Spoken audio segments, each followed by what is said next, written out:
Welcome back to Extra Shot, the weekly podcast spilling the funniest stories in sport this goddamn week. On the pod today, Tommy Tuchel is the English tabloid's new whipping boy, revealed the biggest shaggers in the Man City dressing room, and Jim Ratcliffe bans Sir Alex Ferguson from the Man United dressing room. It's a really tasty collection of stories. I'm Jack Rivlin. ZSL is with me. It's what they're calling you on Reddit, mate. Yeah, it is got the Kevin De Bruyne treatment. Yeah. That's an honourable moment. Yeah. I've yet to get JR. It doesn't JR really have the same doesn't ring. have the You've got to same... have three initials, don't you? Got to be a double barrel wanker. That is what they're calling you. In fact, on the YouTube comments as well, I've noticed. Oh, really? And yeah, we are on YouTube. You can watch this whole podcast, the Extra Shot ones, on YouTube. Check it out. I'll put a link in the show notes. Yeah. Zach, how you doing? The big news. The big news. He's back. Yeah. He's back. He's back in. He's back in it. Back in the UK. Yeah. I mean, obviously, there's been a completely hysterical reaction from certain English tabloids. Did you see the Daily Mail headline? A dark day for England. A dark day. Yeah. It's not fucking Dunkirk. Yeah. No, it's ridiculous. I think it's a really good appointment, to be honest. Yeah, I'm excited. Yeah, no, I think he's obviously one of the best managers in the world. He's got a track record of doing well in knockout tournaments. I feel like he's a manager that the big egos in the England squad will respect as well. He won't be afraid to knock him down a peg or two. But, yeah. He'll have a good bond with them, I think. Yeah. And it makes sense. Like he has managed in the Premier League. He still has a lot of ties in London. Yeah, I guess just after that Daily Mail headline, my concern is the press are going to make him their new whipping boy, and just dish out some real punishment to him. I mean, that Daily Mail article had some unhinged. You see, like the subheading of it was like, England give the job to a German. Yeah. It's like it honestly didn't cross my mind. No. Yeah. I don't know. There were some people sort of saying it was a square peg in a round hole, but yeah, I think it's a pretty good fit. Yeah, do you know what? It's great news for us because it means we can keep flogging the story of the real reason of why he left Chelsea. That will be at our live shows rather than on this pod. I'm sorry to tease everyone, but the story about why he left Chelsea is I'm going to use the word sordid, but I'm not going to say any more other than Simon Jordan on TalkSport. He knows the story and he told listeners, he said, the real reasons would make most people's eyes water, including Thomas Tuchel's, I think. But I know it's really annoying to tease like this, but we really can't say. But, I think now that he's England manager, that means, I'm picturing World Cup final in Arlington, Texas, and the night before we'll have a big old live show. And completely destroy the morale in the England camp. I think then just reveal all, have the special guest who can come and tell the full story. Yeah, no, I think we're going to get a lot of mileage out of it. Yeah, it's great. Keep the lights on at Upshot Towers for another few years. So thank you to the FA, whoever's in charge of the FA these days. Tuchel is a little bit mental. I was just looking through our old sort of archive of stories just to see if there's any fun snippets. Obviously, everyone remembers the handshake with Conte. But I was reading when in his last days at Chelsea, which are maybe coloured by the story we can't tell, apparently the players grew so sick of Tuchel's bollockings that they wouldn't want to play on the same side of the pitch as his dugout because of his constant, quote, barking, moaning and groaning. Like, he does get on their backs a lot. Yeah. Barking, moaning. Yeah. And then another unnamed player told the press that Tuchel didn't initiate a conversation with him for an entire year. Which is... I always thought he was fairly popular at Chelsea, or he's popular with the fans at least. Maybe not with the players by the end. But it was the ownership that he fell out with, wasn't it? Yeah. Todd Bowley. I think he did fall out with the ownership in quite comic circumstances. I don't know.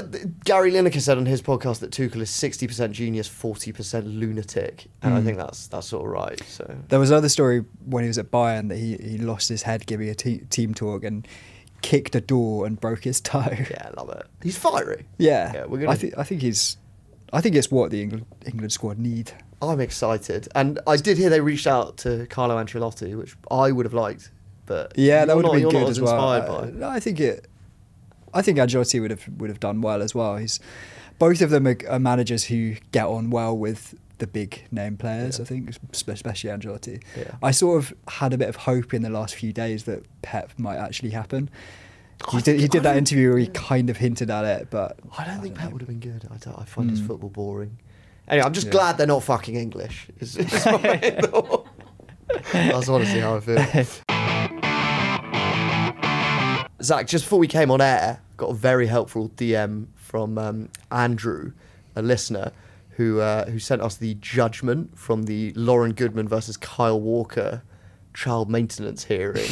I haven't had a chance to go through it fully, but there was just one bit that I quite liked, which is that the judge in his judgment says that Lauren, who obviously she had 2 children secretly with Kyle while he was married, she tried to persuade the next door neighbour of Kyle and his wife to secretly record them over the fence and then pass her recordings that I guess she could use against him. And she says that she texted this neighbour and said, "Ready to finish them," which the judge suggests that her intentions weren't necessarily all about looking after her kids. She wanted the neighbour to film Kyle with her kids?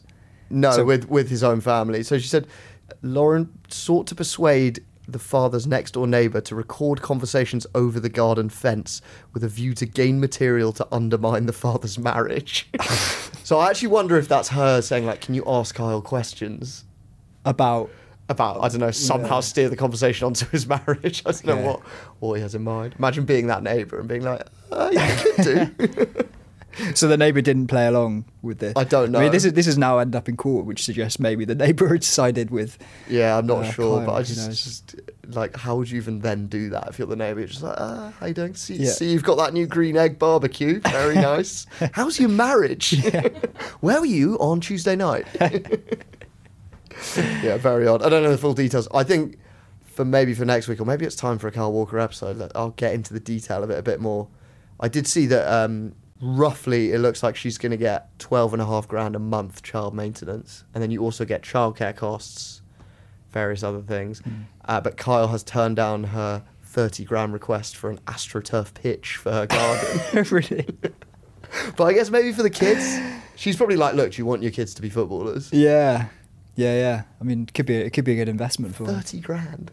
Yeah, that seems cheeky. Yeah, I don't think the judge has made up his mind on that. We talked last week about Anthony Stokes, the former Celtic striker who just got 15 months in the Slammer. I did leave one detail out of that story that I want to mention, which is, obviously he led the Irish police, the Garda, on these 200-mile-an-hour police chases through the Irish capital, out to the outskirts, and then he fled on foot, and these poor police officers in the middle of the night had to wade through some freezing bog and fish this bloke out.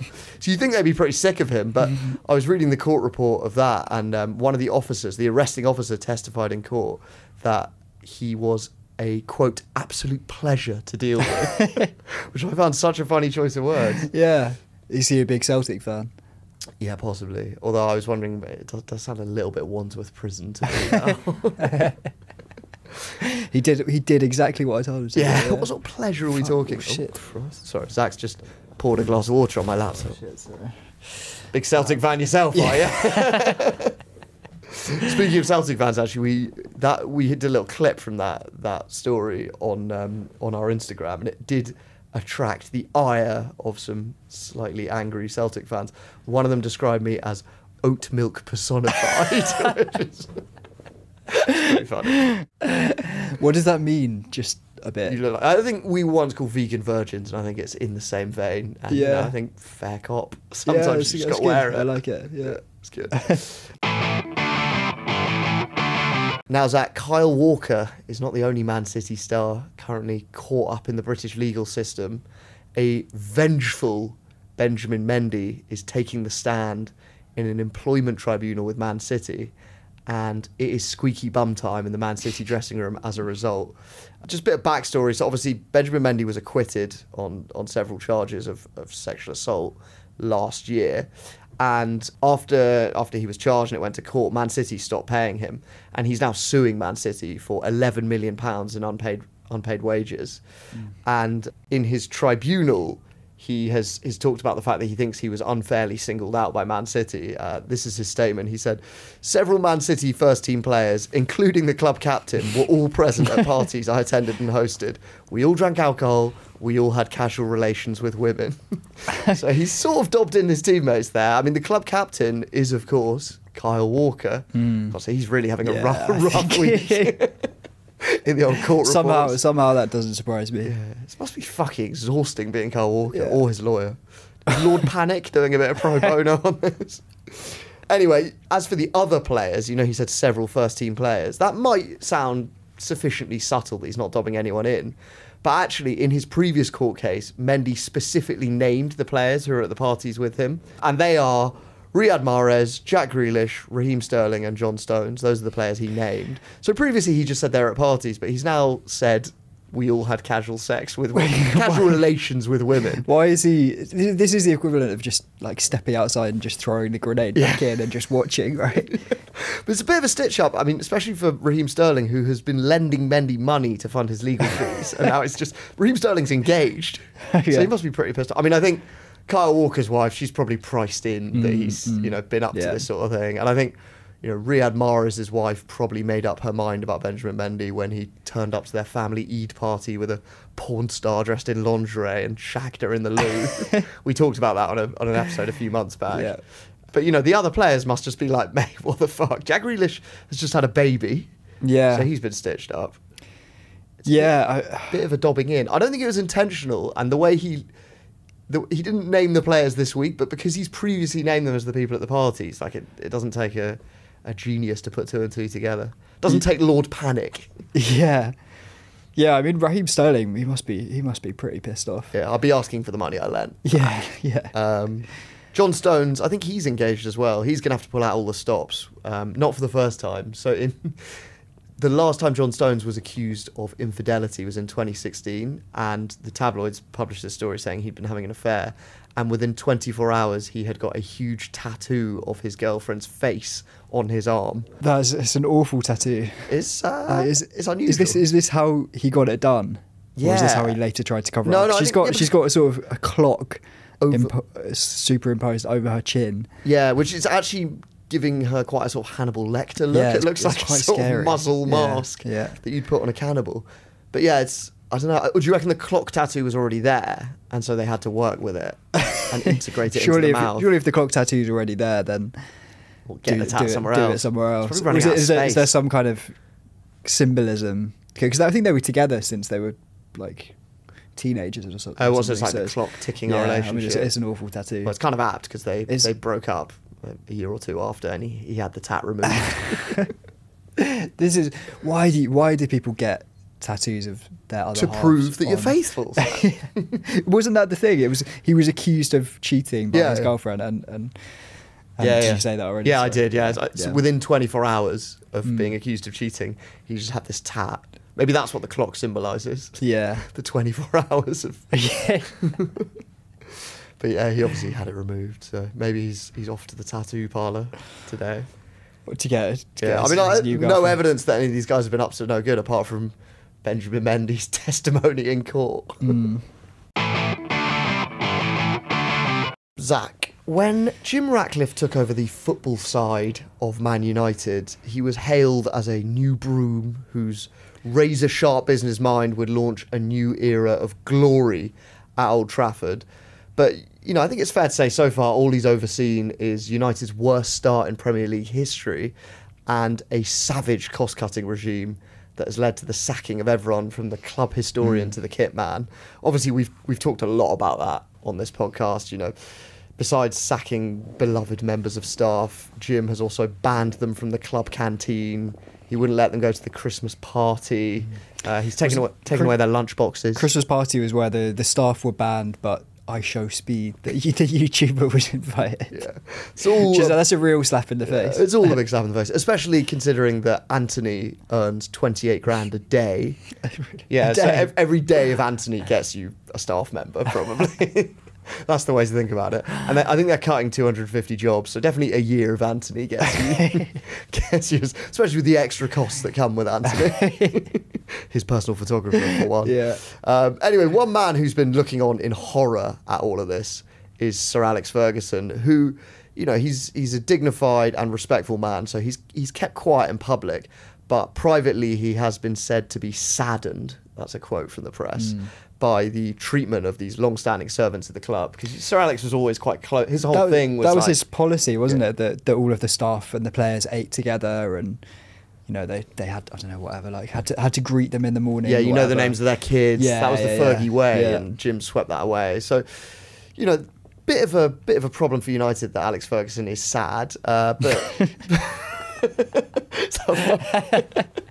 Wouldn't want that. I mean, there's been a lot of ammo of that for the Sky Sports cameraman, just like cutting to him. He's like, he's sad again. Yeah, It was when Liverpool smashed Man United, and they cut to Kenny Dalglish like cackling, and then Alex Ferguson, who literally looks like a bulldog licking piss off a nettle, bright red cheeks, so upset. Yeah, it's been a defining feature. But you know, but anyway, Jim Ratcliffe has come up with an ingenious way to fix that problem too. He sacked Sir Alex as well. So it turns out that Fergie was trousering £2 million a year, serving as a club ambassador for the last 10 years. Really? £2 million a year for doing what? Yeah, I think it's like being wheeled out at the AGM and then, you know, recording a happy Chinese New Year message for the club's Weibo channel once a year. Like, it's a ceremonial role. Yeah, I think that of all the cost cuts that have taken place, this is probably the one I can get behind. £2 million a year. That's I mean, start with that rather than getting rid of the kit, man. Getting rid of the lunch boxes. Do you think Fergie's been watching on just like, first they came for the club historian and I said nothing. Now they've come for him. Anyway, that's not the only privilege they've stripped away from Fergie. I think we can all agree that stopping paying him $2 million a year, fair enough. And apparently Fergie's actually relatively fine with it. But I read this morning, the morning of recording, that they have also asked Fergie to no longer enter the dressing room after matches.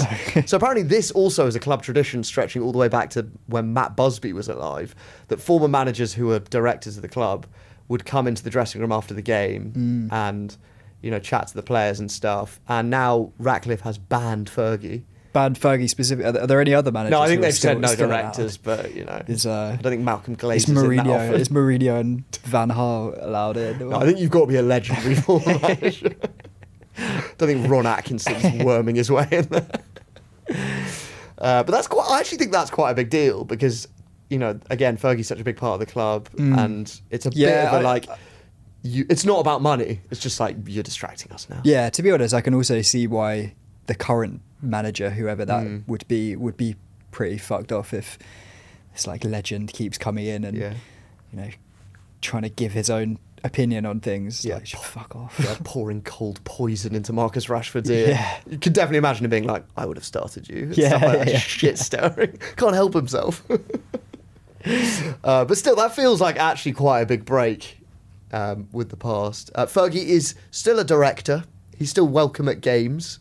He's still apparently allowed to host a table of 8 before matches. Sounds like a pub quiz, but apparently he has his own table. But I kind of think, like, how long before they start charging him for his ticket? Yeah. How long before they're like, you did eat quite a lot of vol au vents before the game? When they're downgrading his special wine to Casillero del Diablo. Sorry, Fergie. I saw Paul Gascoigne was complaining this week that Tottenham charged him £400 a ticket for Rangers don't. And Rangers don't. Yeah. I kind of get it. Like he helped them win the FA Cup. Yeah. Yeah, but I don't know. Yeah. I guess if every former player did that, then they're going to start. Be no seats left. But it is Sir Alex Ferguson. Yeah. If we're talking about him. Yeah. Anyway, would be funny if they started charging him for like hospitality tickets. I personally think the trajectory here is that he no longer attends games in like 3 years, that they fall out. Roy Keane's fallen out with him, hasn't he? Has he? Yeah, I think so. It's a bit different.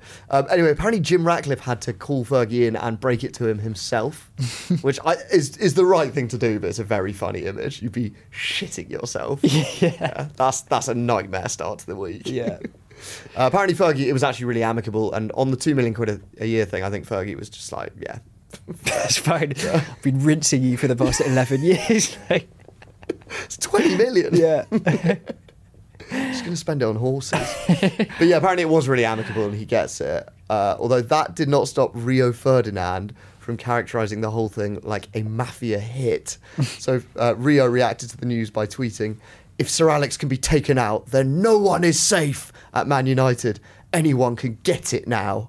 Ineos sending a message to anyone at the club." Literally making it sound like they whacked Fergie in some... He's been thrown off a bridge. Yeah. Get it. It's like, mate, he's had his ambassadorial duties relieved. Rightly so. Yeah. I mean, Fergie's going to be fine regardless, but I think the SAC staff might still be a bit pissed off when they learn that United have just spunked 200 grand erecting a big wall around the first team pitch at their training base. Apparently Eric Ten Hag is worried about teams spying on them. Oh, yeah? Yeah, and he does have grounds for paranoia because a device was found in the Man United dressing room the other week at Villa Park, their last Premier League game. Apparently taped under a bench in the dressing room, there was a listening device. Yeah, people are saying it was a prankster, so I'm wondering if it was just like that Javo cunt doing porn noises during Ten Hag's team talk. I think Sir Alex Ferguson was also at that game, so maybe he was he was He was getting the It's the only way you can get through to the players now. Could be. Yeah, or just trying to get the lowdown on his impending sacking. Yeah. So I get why there's paranoia, but the cost-cutting drive at Man United continues to be a bit of a roller coaster. Yeah, it is. Barcelona have spent the past few years desperately digging under the floorboards at La Masia, clawing out the last few pesetas to fund their revamp of the new camp. But all is not well on site. So this week, a 30-man brawl broke out between builders on the stadium concourse at the site. It was pretty brutal scrap. Like, they were battering each other with like wooden sticks. But it's clear that tensions are running pretty high on the site. So Barca are due to start playing at the new camp again in 6 weeks' time. So, you know, they're pretty stressed. They're on a tight schedule.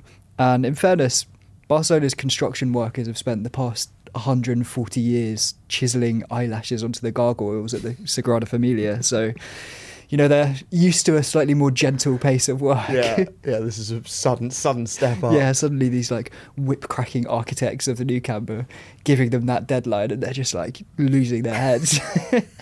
What do you think? Like, Gaudi gave us 4 hours for lunch. And he let us start at 11. And we always got the Pentecost feast off. It's a bit annoying when your previous boss was God, the Almighty, our Lord. Yeah. And now who are you working for? Juan Laporta. Yeah. What are they doing to the new camp? Is it how long they've been? Because they've been playing at the really depressing Olympic Stadium. the old Olympic Stadium. So they're adding some extra seats to it. So isn't it already like 100,000? It's going to be like 110, I think now. But I think in December they're going to start playing with like 60,000 capacity while the builders finish the rest of it. They probably need the cash. It's not quite the same, but they're on a sort of Man United cost-cutting storyline. Well, like, as in they're both like giants who have faded, basically, aren't they? In slightly different ways. But Barca's problems are purely financial.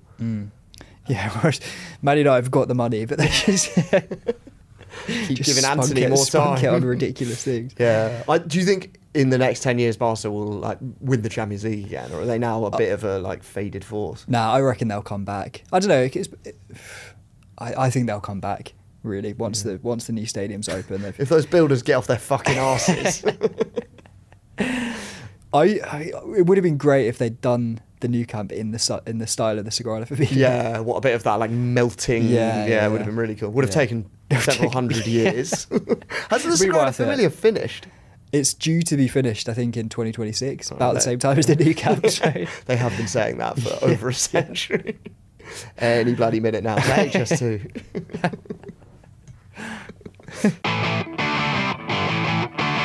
Got a nice story here from Turkish Football. One of our most requested stories ever, but it broke just after we recorded last week, so didn't have a chance to talk about it till now.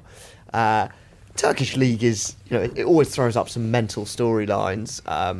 But, you know, with their elaborate Iznik pottery and their skillful barbers peddling very fizzy water, it is easy to forget that the Turkish are the horniest people on the planet. Fortunately, there was a sordid reminder from the country's Super League last week when a video emerged of referee Elif Karsalan nobbing her 61-year-old boss, who is the referee's chief, Orhan Erdemir. So this story's really been doing the rounds. I think she's 24, Elif, and so he, you know, it's a big age gap, and obviously, you know, Orhan is directly involved in appointing the referees. He's responsible as well for like assessing their performances. Yeah, I think, right? Which certainly took that remit to its extreme. So they've actually been banned. So some reports are saying that they've just been banned for a couple of months. Others are saying that the Turkish Blazers have banned them for life. I mean, a couple of months seems quite minor if it is true.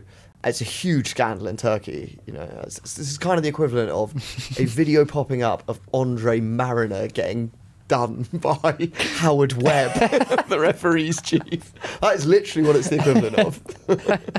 If you can just picture that in your mind for me. That's something I never wanted to imagine. But Yeah. Fortunately, though, Elif, she has a defence. She insists that the video is an AI-generated fake, which is good defence. Sounds pretty ludicrous. Yeah. But, Zach, in the interest of accurate journalism, I've watched the bloody video, and I actually think I might agree with her. Yeah. Yeah, I mean... I have also watched the video. Oh, right, okay. Instantly. Just, yeah. She's got sunglasses on and is filming into the mirror, and yeah, that is the face of Orhan Erdemir. Yeah. I'm not convinced it's the face of Elif Karsalan. I don't know, it's difficult to tell because she's wearing sunglasses, also, but... Yeah, and we're also just looking at a close-up of someone getting shagged right now. Yeah. Yeah. His face looked quite superimposed. Yeah, he's also absolutely ripped for a 61-year-old. So, oh, are you saying? Yeah, I don't know. I mean, I'm not particularly familiar with what's his name, Orhan Erdemir's physique in his cock. I'm now actually. Yeah.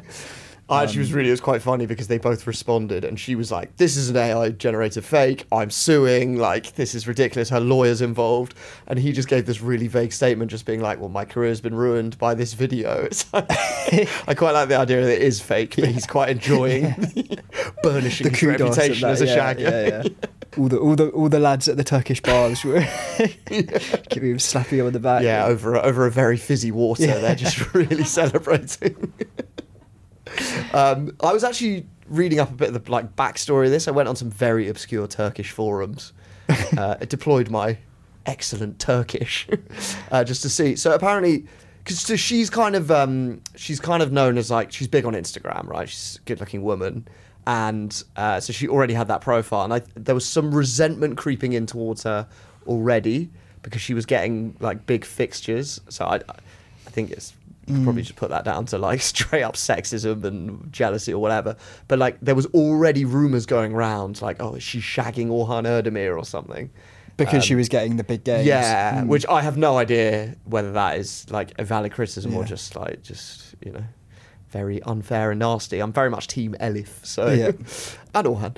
Anyway, so apparently those rumours started, and the Blazers called in Orhan to ask him about it, and he was just like, well, what's the problem? Loads of people meet their other halves at work. And they were like, well, you're married and you're her boss.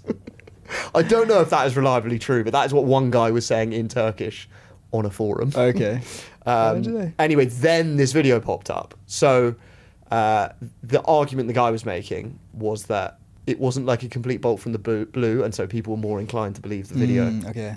But I do yeah, I mean, but if there's already those kind of rumours going around, then it gives you an incentive to make the AI video, right? Yeah. Yeah. So have you made AI videos before? How easy could one make that? I think there's probably some tools, software out there, Yeah. So yeah, I think I'm going to side. I think it's fake. I agree. The only thing is, if you were going to fake a video of it, would you put her in sunglasses like that? Because it's not that clear that it's her. Yeah, maybe they're not very good at faking, and they needed to put sunglasses on to conceal that it's clearly theory. Orhan is the one who made the video. Because he is coming out of it well. As you said, great physique, decent knob size, shagging a woman a third of his age. You know. Yeah. Do you think, as a consequence of this, Orhan, whose marriage I presume is now over, is going to be able to, you know, do well in dating circles? Maybe. I mean, maybe he's a Turkish sex symbol now. Yeah, he's going to do like Love Island Turkey. And you know, he was close to pension age anyway, so why not cash out? Anyway, we will of course keep listeners abreast of developments in that story. Justice for the Super League 2. Actually, the seedy atmosphere in the Turkish Super League is distracting even the more diligent minds in the league. I saw a clip the other day of Jose Mourinho, who's now managing Fenerbahce. He was at a basketball game, and a woman walks past him, and you just see his eyes follow her, just his thirsty gaze. Do the words Fabio Pim mean anything to you? They do not. They might, because of our planning. They might, meeting. but for the purposes of your podcast, can you pretend they don't? You might remember his name because when Cristiano Ronaldo signed for Man United in 2003, he took the opportunity to tell the media, if you think I'm good, just wait until you see Fabio Pim. So Pim was his teammate at Sporting Lisbon and was this wonder kid who, a lot of people thought he was going to be better than Ronaldo. So even at the age of 13, Sporting Lisbon paid him $4,500 a week. At 13? Yeah. No wonder it went wrong. Yeah, you can kind of explains what happened next. So Ronaldo's praise obviously got him an even bigger profile, and he had a loan spell at Chelsea but never played for the first team. And after that, things went south, unfortunately. He ended up doing a year in the Slammer in Portugal because he was charged with cocaine and heroin smuggling. So he was accused of using boats to ship drugs from the Azores Islands to the Portuguese mainland. He was actually acquitted, but they kept him in jail for a year awaiting charge, which seems harsh. Yeah, and it's not going to do you sort of like dribbling much help if you're stuck in jail for a year. Anyway, Fabio is now 36, and naturally, you know, at that age, your thoughts turn to the next chapter. Maybe it's coaching, or a stint on Celebrity Storage Wars, or a novelty boxing match with Jesse Rodriguez. Fabio's actually gone a different route. He has turned his hand to hardcore pornography. Nice. It's quite a sordid episode today, isn't it? He's released some promo clips this week for his new scene, which is a threesome. And he's flogging full videos of it for £65 on Telegram. On Telegram, something quite. So what, budget. you just have to text him and ask for it. Yeah, I think you text him and then you PayPal him money. Sort of like the modern equivalent of selling some grainy snaps to Reader's Wives magazine, isn't it? It's a bit just go around the pub with your homemade sex tape. Yeah, exactly. Being like, fancy it. Does look a bit like they've just sort of raided a fancy dress box a bit. One of them's dressed up as a sort of, it's like whether there's Mexican wrestling outfit. Yeah. To me, it looks like Amazon fancy dress. Yeah. You know, like Smithy's, that fancy dress brand, just quite budget. But Fabio's sort of sitting, grinning in a dressing gown. It's weird to do all this promo and then not just like make the video easily available. I mean, he wants his. Nobody's going to be paying £65 on Telegram if it's that easily accessible, right? What's he holding in that one? It looks like he's lying on a bed. It looks like he's got a bit of jam on toast. I was thinking slice of watermelon maybe, but I think it looks like he's eating some jam on toast. It's not very raunchy. It does add to the DIY flavour of the whole thing. Anyway, despite that slightly budget vibe, Fabio is getting rave reviews from his co-stars. So his co-star Diana Cudemelancia, she said, "We thought he was going to be nervous and it wouldn't work out, but Fabio turned out to be a lion. He was good at football and he is good at porn." Just like, yeah, he wasn't that good at football. Yeah. Hopefully he's better at porn. Yeah, hopefully that's not going to turn out like Ronaldo's review. Damning him once again. All right, Zach, I think we are at the business end of proceedings. That's all we've got time for. Thanks a lot for listening. Thank you.